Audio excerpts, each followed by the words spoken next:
Hi everyone, welcome back to my channel. The year is coming to an end and it is that time to share the best and the worst releases of 2024. I have put together quite a few fragrances that I want to highlight and mention for the best and the worst, but I just want to put it out there, a little disclaimer that just because I don't include something, that I can't possibly include every single release that I loved or hate in this video. It would be like 3 hours long because 2024 was a big year for perfumery. I think we had a ton of amazing fragrance releases. So I just kind of put together a small bunch of ones in my collections that I really like. So we're just gonna jump in and get going because we do have quite a few things to get through. But probably one of my favorite releases of this year was Cyrene from Fragrance Du Bois. It's not a surprise, it's not a shock. I've talked about this perfume maybe 100 times in my videos. It is so beautiful. It is this lactonic cherry smoothie. Cherry smoothie is the best way to describe it.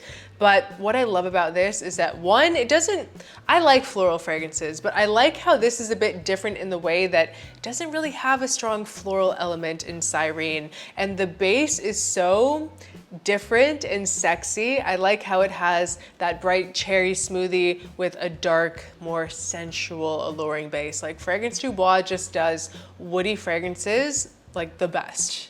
Something very special about this, it's unisex as well. Men can wear it, but obviously it was the first feminine targeted release from Fragrance Du Bois with the pink bottle. It smells like luxury and one of the best releases of the entire year. Another pink bottle, we have Guidance 46. Now this one really impressed me too. I really fell in love with this. I never thought that I would be someone that loved Guidance because the first one I think is very iconic. You cannot deny that it is an incredibly iconic fragrance. It changed the industry. It went so viral. But it was a little too much for me. It was not something that I ever felt really good wearing, but this changed everything for me. They just created this beautiful flanker that still holds on to that essence of Guidance and what makes it so iconic, but they make it a bit smoother, easier to wear, and less strong. Even though they upped the oil concentration,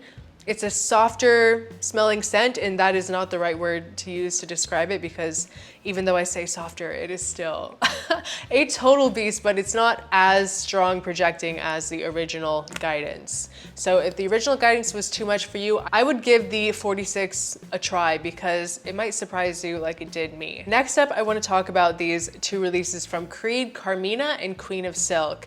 Now, when Creed released Carmina, it kind of showed me, the vibe that I kind of got from it was that Creed is kind of stating that they're going in a new direction. You know, we think of Creed fragrances and we think of very natural ingredients, very earthy, citrusy, like classic fragrances. They really threw us for a loop with Carmina. This is a decadent black cherry fragrance with saffron and rose, a very jammy, beautiful rose. And personally, I love it. I don't know if you can see my dent in there. I know that this one can be a bit polarizing for some people. Some people just don't really get along with rose, but it is gorgeous and one of my favorites. I feel like I'm gonna say that after every perfume, but this one definitely really just stood out to me this year and has been one that I've worn quite a bit. But they also followed that up with Queen of Silk, which is a very unique fragrance. I think this has tuberose. It has some sort of very grown-up, sensual, floral aspect, but it also has passion fruit and some spice too. And this is also a fragrance that I know a lot of men like to wear. But once again, I just really like it because it's really Creed going in a new direction, like a new era of Creed. And I think it's really beautiful. This one is also going to be a bit polarizing because of the floral elements, but personally, I think it's very cool. Queen of Silk. So some designer fragrances. We got Lieb Flowers in Flames this year from YSL. And I was very happy about this one because I did not really like last year's release, which was not Palatine. What was the name? It started with the one that was all silver. That kind of looked like a nail polish bottle.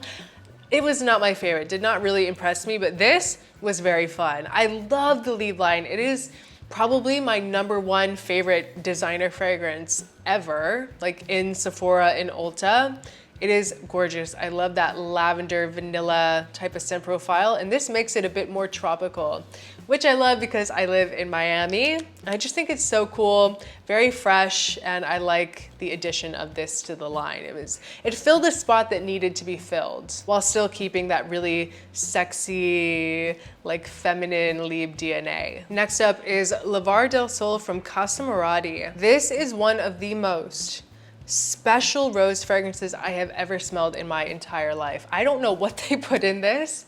Well, I do know what they put in this. It's a very specific type of rose that was harvested, I believe, in India, that is not really used in any other fragrance on the market. And there's just something so incredibly special about this. It's almost hard to put into words, but truly one of the most sophisticated, classy rose fragrances I have ever smelled. It's kind of green and dewy with this cardamom spice and caramel. The caramel is so stunning in this perfume. It's rose and caramel with some fruitiness, but cardamom, rose, caramel. It's almost hard to put into words, but if you love rose, you have to get a sample of this. You have to try this and your world will be changed. Lavar del Sol from Casa Moradi. Perfect if you want something very special feeling. This was a very recent release, but I have been addicted. Tobacco 01 from Swiss Arabian. This is a beautiful, not so tobacco dominant, but there is tobacco in here. Obviously it's in the name, but this has plum and rose and ylang ylang and licorice. Like there's so many beautiful notes in this. This one should almost be considered a masterpiece. Like this is so incredibly good for the price point, and don't let the tobacco scare you away as a woman. This is almost kind of feminine leaning in my opinion. There's some spice, it's very festive. It's definitely a great fragrance for the winter time, for the festive season, the holiday season. A little bit of honey sweetness with vanilla, and it has cashmere too. So smooth, so complex, but just delicious. Tobacco 01 from Swiss Arabian. Another designer, of course, YSL, one of the best designer fragrance creators. We have Black Opium over Red. There just hasn't been that many Black Opium fragrances in the entire line. Like there are so many flankers. There are very few that I like. There are literally only two, which is this one and last year's release, Les Parfums. I just love the addition of cherry in here. It's not too sweet. It's not too like sticky in your face, loud. It's beautiful. A beautiful cherry fragrance in the designer world. If you like Black Opium, try Over Red. Another one that I really enjoyed was Donna Born in Roma Green Stravaganza. It just kind of gives a really beautiful tea element, like a kind of green tea vibe to that really beautiful DNA. I've always been a big fan of the Donna Born in Roma line. It was actually one of the very first designer fragrances that I ever bought that got me into perfumes. I feel like this one is just very refreshing with a really kind of crisp jasmine. I like that the jasmine isn't indolic, it's not hard to wear, it's beautiful. So next is a very bougie fragrance. We have Cashmere Musk from Clive Christian. You probably know this already, but I'm going to say it again. Cashmere is one of my all-time favorite notes in perfumery. There's just something about cashmere that speaks to my soul. It like tugs at my heartstrings, and this fragrance just hits every notch. Like it ticks every box. It is perfect. It is so bougie and so expensive, but I would buy this over and over again. This is blood orange and citrus with this kind of like mix of pepper and ginger. I also love ginger. I love the like kick that ginger gives in fragrances, even though in this one it's a bit more creamy because especially combined with that cashmere. It's kind of woody and musky.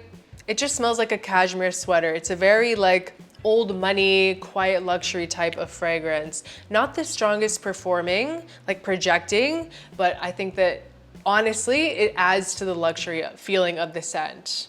So beautiful if you love more natural, you smell incredible, but you don't want to smell like you're wearing a perfume, try this.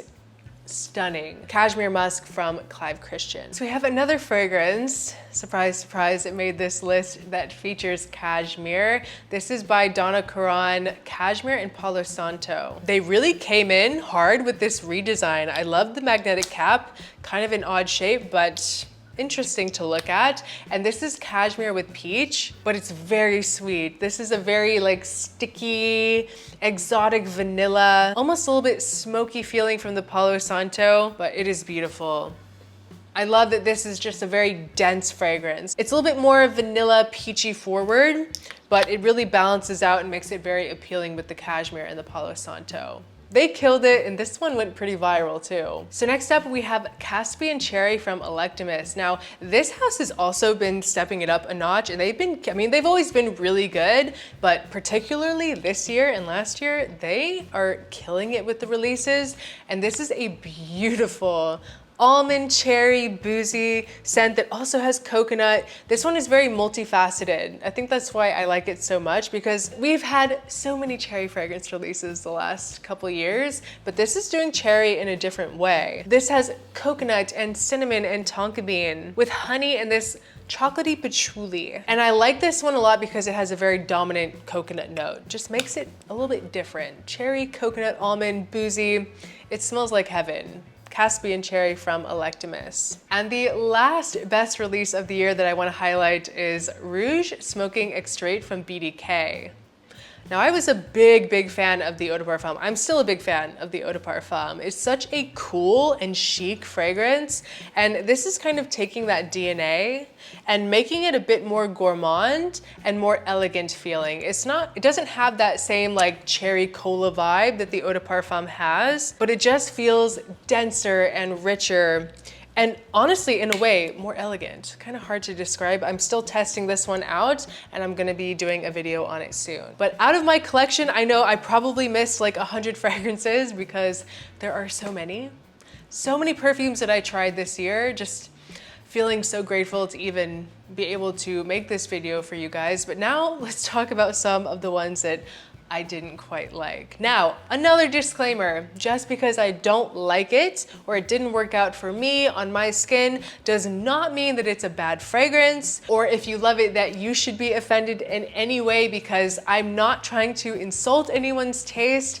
Everyone is different, and I always say we can disagree and still be friends. That is a motto that I live by. It's not a very long list, so let's just go ahead and get into it. The first one is Wave Child by Room 1015.